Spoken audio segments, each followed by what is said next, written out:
10 Agreed. million is, we're getting close to the end of this journey. Okay. Now, I'm not saying the end, but, at 10 million, Bitcoin is probably the largest currency. So it's like when you get to right now, you rank the currencies, dollar, yen, won, yen, pound, Bitcoin, it's down there. But like Bitcoin will be the largest currency in 20 years, right? And so once you get to that largest position, and it'll be bigger than gold, right? So that kind of number I think it forces people to start denominating things in Bitcoin. And I think it will also be used as a means of exchange. As Bitcoin wavers below $105,000, visionary investor like Fred Krueger is looking far beyond the short-term dips, toward a future where Bitcoin could eclipse gold and redefine global money itself.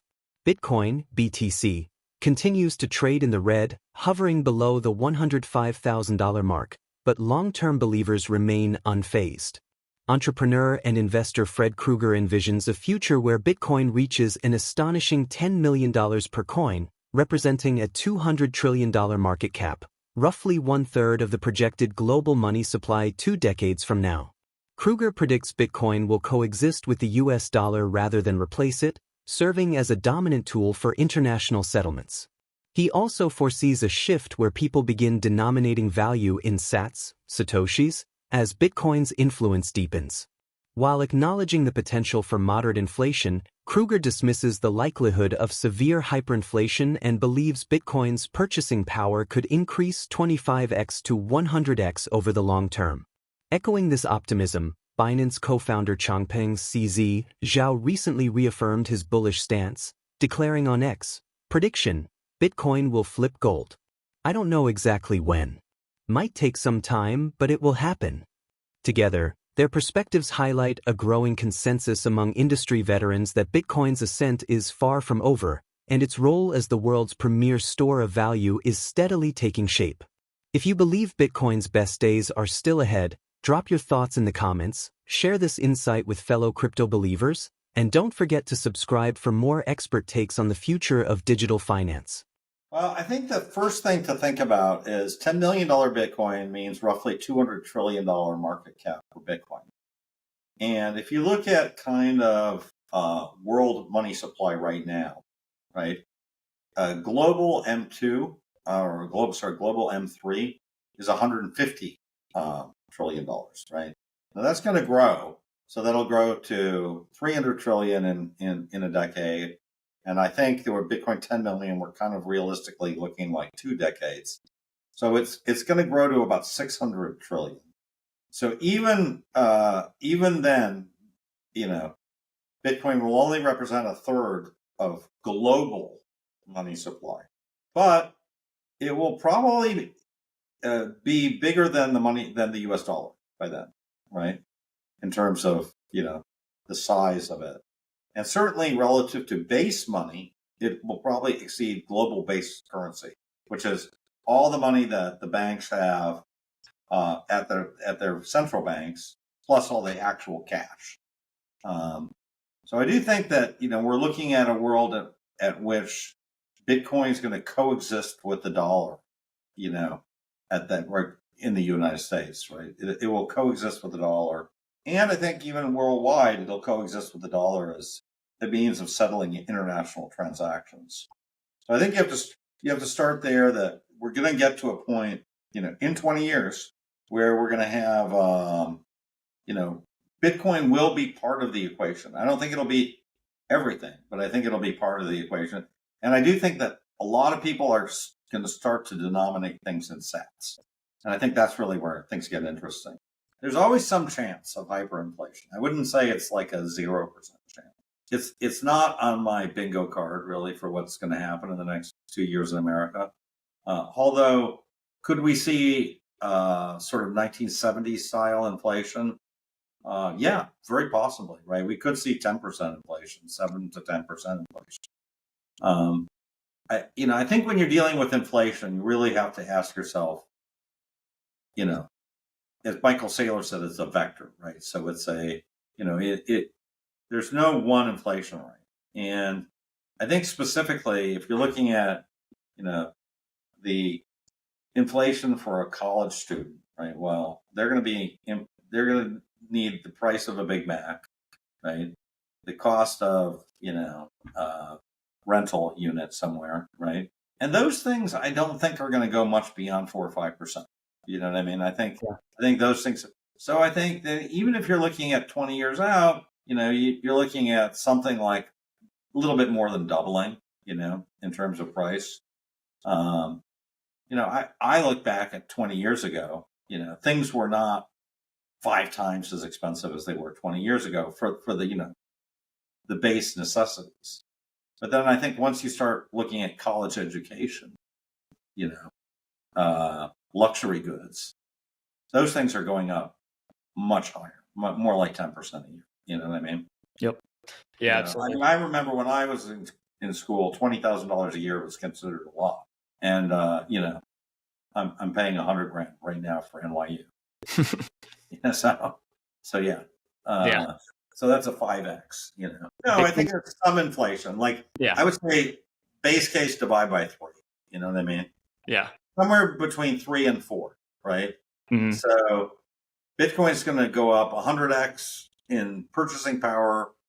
It goes up 30x or 25x, But still, amazing opportunity of purchasing power, life changing, right? For those who actually hold throughout the whole period. As Bitcoin's price swings continue to grab headlines, visionary investor Fred Krueger sees beyond the volatility toward a future where Bitcoin becomes the world's most stable and widely used form of money. Bitcoin, BTC, continues to be criticized for its volatility, but entrepreneur and investor Fred Krueger believes that over time, its purchasing power will become more stable than fiat currencies. He explains that while today one Bitcoin may cover vastly different levels of expenses depending on its price, this volatility will fade as Bitcoin matures into a dominant global asset. Krueger predicts that fiat currencies will grow increasingly unstable due to persistent inflation and policy-driven economic swings, prompting both individuals and corporations to adopt Bitcoin as a more reliable unit of account. He foresees a future where companies maintain dual balance sheets, one in dollars and another in Bitcoin, measuring profits and losses in BTC terms.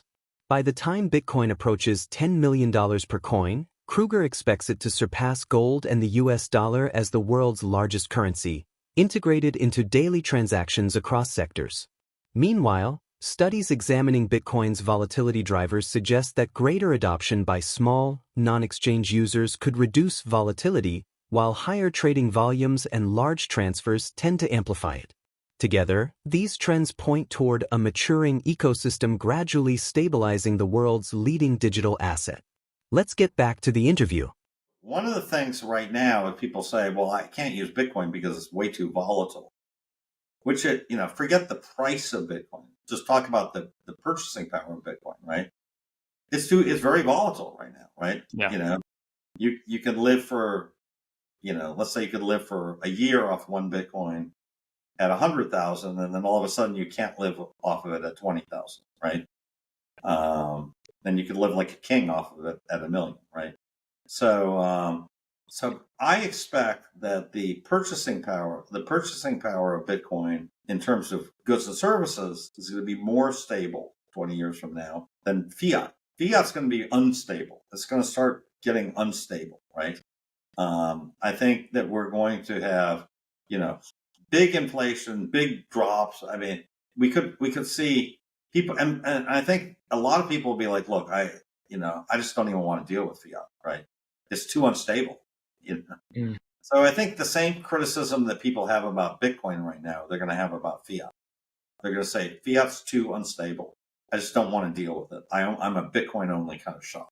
And I think people are going to start thinking in terms of Bitcoin more, and I think companies in particular are going to start thinking, okay, how should I look at my balance sheet? Well, they're going to have to do 2 numbers. They're going to, what's my balance sheet in Bitcoin? What's my balance sheet in dollars? Right. And, did I make money in Bitcoin terms, or did I start losing money in Bitcoin terms, or did they make money in Bitcoin? 10 million, we're getting close to the end of this term.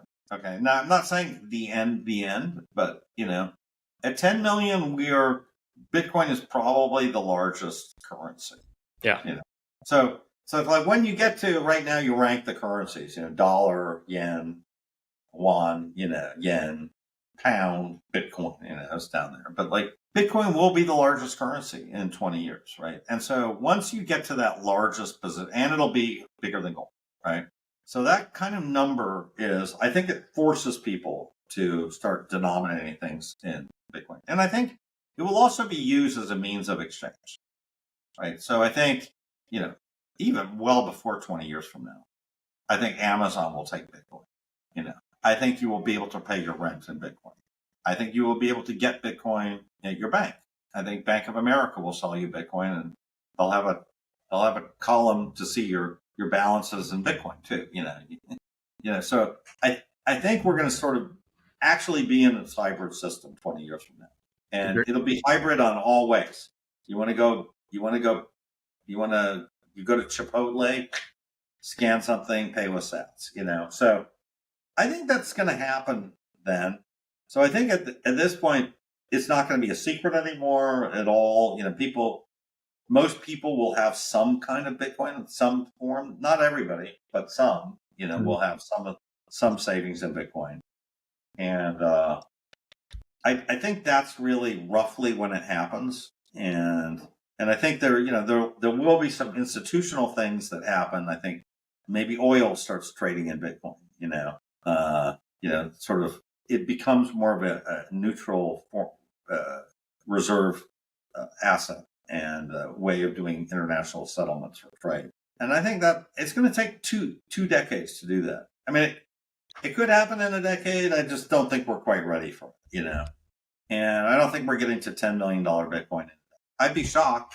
I could be wrong, That's not what the power law. The only way I see that happening is if we have some major crises, where, the wheels just start falling off the train. But I'm sort of more of almost like the Joe Carlisale school of, we're going to be able to contain the problems by printing more money, by coming up with more fixes, and by kicking the can further down the road.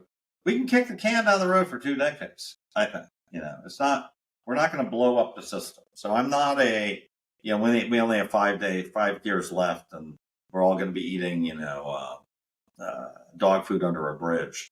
I don't believe that. I think that we're going to be living in very much a kind of world like we are now, except Bitcoin will be a lot higher.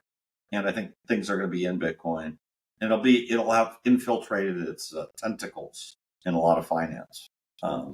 As Bitcoin continues to navigate market fluctuations, its long-term trajectory points toward an era of global financial integration and maturity. The journey to the $1 million mark by 2035 hinges on expanding adoption, institutional inflows, and Bitcoin's ability to capture a meaningful share of the world's money supply. Despite short-term volatility, the trend toward greater stability and mainstream acceptance is accelerating. As inflation weakens trust in fiat currencies and global investors seek harder assets, Bitcoin is steadily evolving into a universal store of value. Its growing role in trade, payments, and corporate balance sheets signals a profound monetary shift, one where Bitcoin stands not just as a speculative asset, but as a central force in the future of finance. Do you believe Bitcoin can truly reach the $1 million mark by 2035 and become the backbone of the global financial system? If you're excited about Bitcoin's path to $1 million, share your thoughts in the comments, spread this video with fellow crypto believers, and don't forget to subscribe for more insights into the future of digital finance.